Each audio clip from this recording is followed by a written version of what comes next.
Salam olahraga sobat kiper semua. Ya, itu tadi video playtestnya ya, Manos T1 Super Grip. Sengaja saya buat sangat singkat sekali. Kenapa? Karena nanti akan kita bahas lebih lanjut ya. Tapi yang pasti videonya yang sangat singkat itu saya buat secara sengaja ya, bukan karena malas rekaman, enggak. Karena habis main tadi itu sama Coach Basten, sebenarnya kami juga merekam video latihan yang akan segera tayang mungkin 1 minggu atau 2 minggu ke depan ya. Jadi habis syuting itu saya masih latihan bersama Coach Basten ya, dan saya menggunakan PGS Pro Storm ya. Bukan Storm. PGS Pro Eagle H2 Edition ya, glove training favorit saya ya.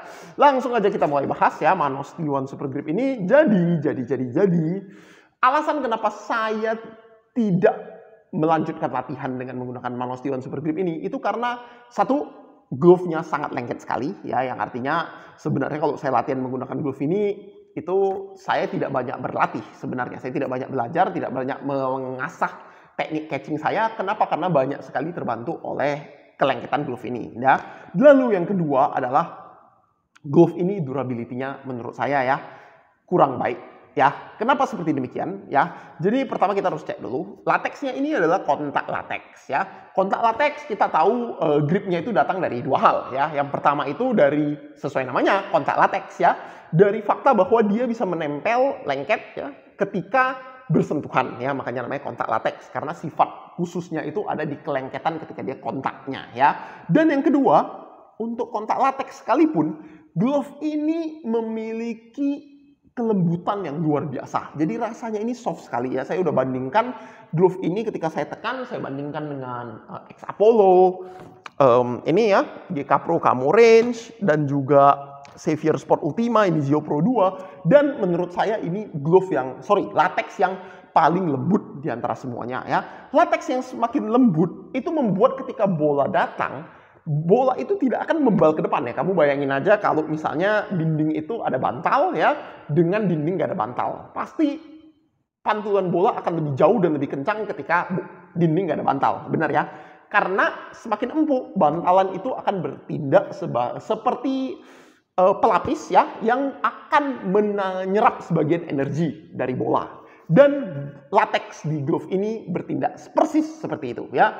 Jadi tendangan-tendangan kencang, tendangan keras seperti apapun ya, itu akan diserap dengan baik oleh latex dari glove ini ya. Namun, karena dia lembut, akibatnya kekerasannya berkurang ya. Kalau kekerasannya berkurang, lebih gampang tergores, lebih gampang abrasi seperti demikian ya. Jadi gripnya dibandingkan semua kontak latex yang lainnya, gripnya ini menurut saya paling bagus di antara semua glove yang pakai kontak latex yang pernah saya coba. Namun kelengketan tersebut memiliki harga di durability ya. Langsung saja kita buktikan kenapa saya berani berkata durability-nya lebih rendah ya. Kita bisa lihat ada sompel di bagian ujung jari seperti di sini ya.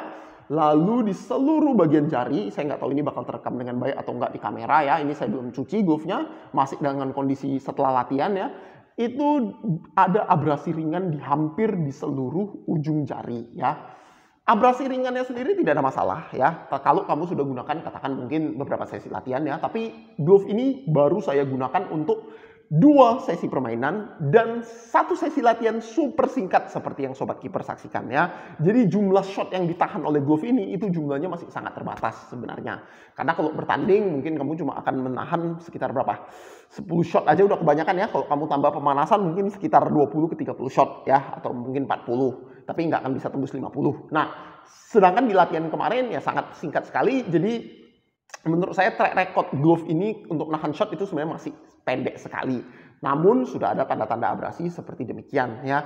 Dan ini ada kejadian juga di sini, kita bisa lihat palmnya itu ada yang sompel dikit. Itu karena saya melakukan double save ya. Jadi ketika saya melakukan habis save yang pertama, saya mau cepat bangun, otomatis saya menggunakan palm saya untuk bangun ya. Saya tekan ke bawah seperti ini dan hasilnya kita bisa lihat ada abrasi di situ ya.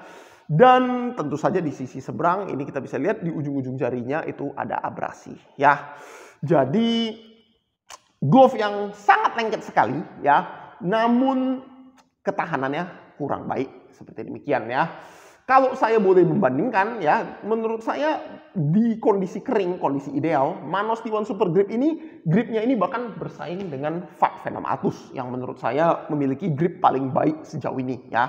Di kondisi kering, di kondisi ideal ya, dalam artian tentu saja kontak latex itu rawan debu ya, jadi ketika glove-nya masih bersih dan suasana lapangan keringnya agak lembab tentu di sarung tangan kamu, ini bahkan lateksnya bisa saya bilang sedikit lebih lengket daripada Fat Venom Altus ya.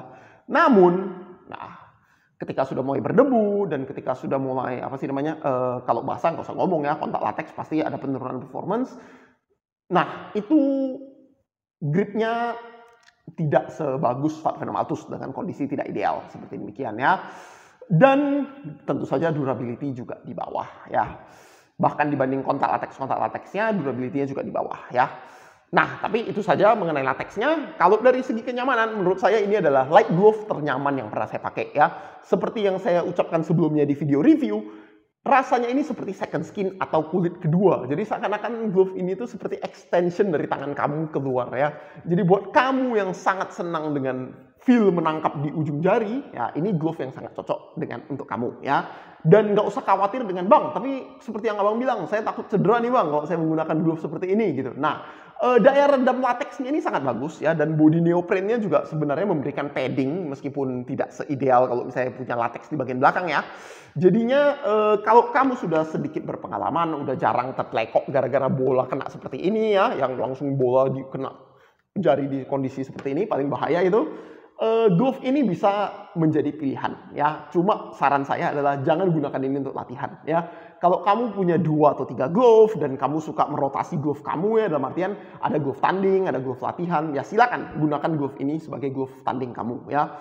Tapi kalau misalnya kamu cuma mau membeli 1 glove dan kamu ada latihan, ada main fun football, ada sparring, ya saya tidak menyarankan glove ini. Kenapa? Karena menurut saya terlalu mahal, terlalu bagus ya untuk latihan juga.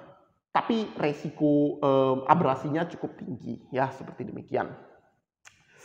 Punch zone-nya ini saya ada iseng, saya ada coba ya untuk meninju bola. Dia memberikan grip yang mumpuni ya, melindungi knuckle ya atau bagian tinjuan kamu ya. Dan ya ini sedikit curhat aja, curhat. Saya sendiri saya ngerasa belakangan ini nggak semua crossing itu bisa ditangkap, apalagi dalam kondisi kerumunan ya. Jadi saya mesti mulai belajar untuk tahu kapan saya harus meninju bola dan kapan saya harus mencoba menangkap bola ya.